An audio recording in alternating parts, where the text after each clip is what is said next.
I have bipolar disorder and PTSD. I have bipolar 2 disorder. I have manic episodes that last less than a month. I cannot believe there are people who go through manic episodes for more than a month. My heart goes out to you. I don't know how you do it. My depressive episodes, my longest depressive episode was actually a number of years. I've come so far from where I used to be. I have manic highs when I'm overstimulated and depressive lows from being overwhelmed. I haven't had a depressive episode in a very long time. In this season of my life, I've had more manic episodes than depressive, thank God. I also have been diagnosed with PTSD, which brings me to the topic of this video. I have a very hard time being touched. Now, I am a mother.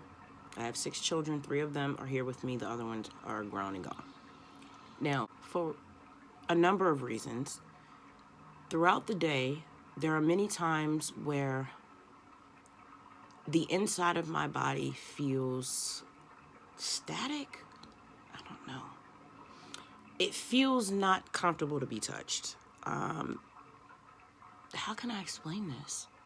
I don't really know how to explain it. I just know I feel like there's circuitry on the inside of my body and my nerves are going haywire. Like right now, I don't know if visibly I seem like I'm shaking, but I'm shaking on the inside and it's like this. My nerves and the inside of my body feel like this. So then when someone touches me, it just feels, I feel like this, like I have to tense up, like it's very uncomfortable.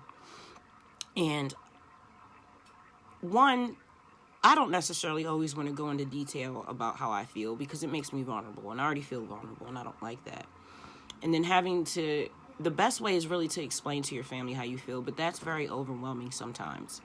You know, you don't want to have to tell everybody what you're going through for them to respect the boundaries that you need to set up to protect your mental health. I have talked to my family, i.e. my kids, a number of times about this issue, and just, it's not always like that, but just there are times, especially really early in the morning, where I don't want to be touched. It's very overwhelming, and nobody cares. They do it anyway. Nobody cares. Like, my kids love me. I love them. They know I have a mental health condition, but they do not care.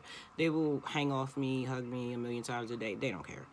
And, you know, that's something that really used to frustrate me. And it does. It's frustrating, but I don't express it anymore because I've come to understand and value their needs low-key over mine.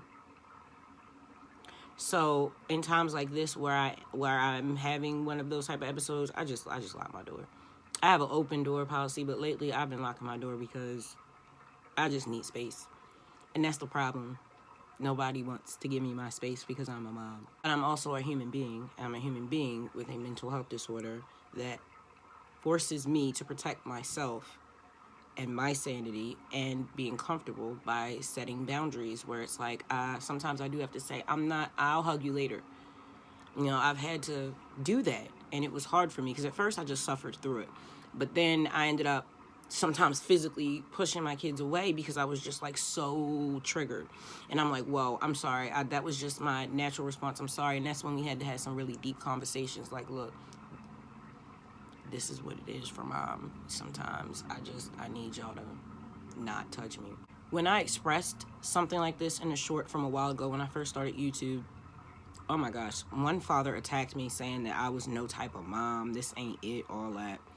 And then this other person was like, well, you have tattoos and all that. Okay, yeah, I do. It's not a 24-hour thing, and it's hard to explain. But the point is, when someone tells you that something makes them uncomfortable, you don't have to understand it to respect it.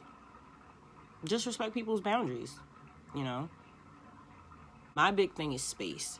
I don't like people in my space. A lot of times it's so draining for me to be around people. I suck up everybody's energy. It's overwhelming. I need stillness, silence, and a lot of times darkness to still my mind and get myself out of a triggered state. And I'm just now realizing that's what it is. I'm in a triggered state and don't want to be touched. Oh my God, see, this is why it's good to talk about your issues. See? And I'm in one right now, which is why my door is locked and I'm doing this video. Whenever I go through things, I make videos out of them so that I can share my experience with others, and I can document my growth and understand myself. That's why I journal so much. You know, every thought that I have, everything I've learned, I write that stuff down. It helps me mentally. I can't work out my thoughts unless I write them down or express them. They get all jumbled and it feels like my brain's going to explode. And that's where a lot of the drug use came from. Trying to escape my mind, trying to silence my mind. I just wanted quiet, you know.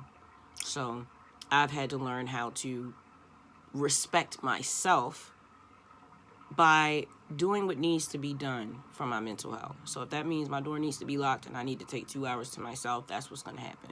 Because I'm going to tell you what's about to happen if you don't. I'm going to have animosity built up inside of me that makes the situation even worse.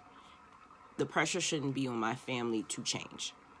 Out of love and respect, we can be considerate of mom's needs, but at the end of the day, it's mom's responsibility to cultivate a proper environment for herself so that her mental health needs are being met.